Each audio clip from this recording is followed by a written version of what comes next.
موت کے بعد رجعت الی اللہ، لیکن رجعت الی اللہ کا سلسلہ یہی ختم نہیں ہو جاتا، موت کے بعد بھی جاری رہتا ہے۔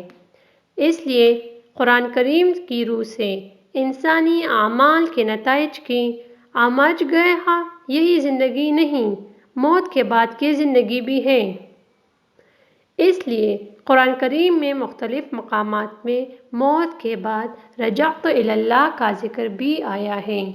مثلاً سورہ بقرہ میں ہے کیف تکفرون باللہ وکنتم امواتا فاحیاکم ثم یمیتکم ثم یحییکم ثم الیہ ترجعون۔ تم خدا سے کس طرح انکار کر سکتے ہو؟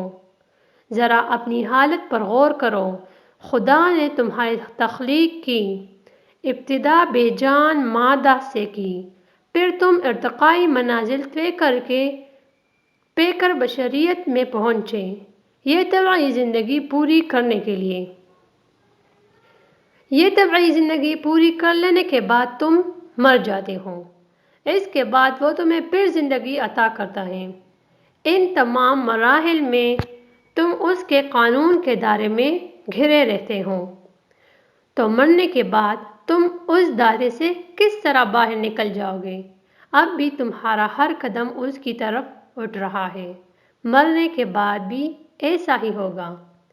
سورہ انعام میں ہے وَالْمَوْتَىٰ يَبْعَثُهُمُ اللَّهُ ثُمَّ إِلَيْهِ يُرْجَعُونَ۔ خدا مردوں کو اٹھائے گا تو وہ اس کی طرف جائیں گے۔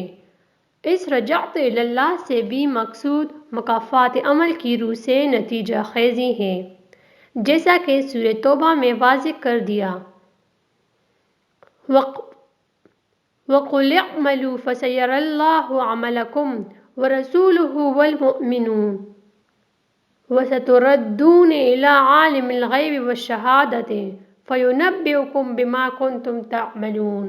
ان سے کہو کہ تم کام کرو، خدا، اس کا رسول صلی اللہ علیہ وآلہ وسلم اور جماعت مومنین تمہارے اعمال کو دیکھ لیں گے، پھر تم خدائے عالم غیب و شہادت کی طرف لوٹائے جاؤ گے تاکہ وہ بتا دے کہ تم نے کس قسم کے کام کیے تھے۔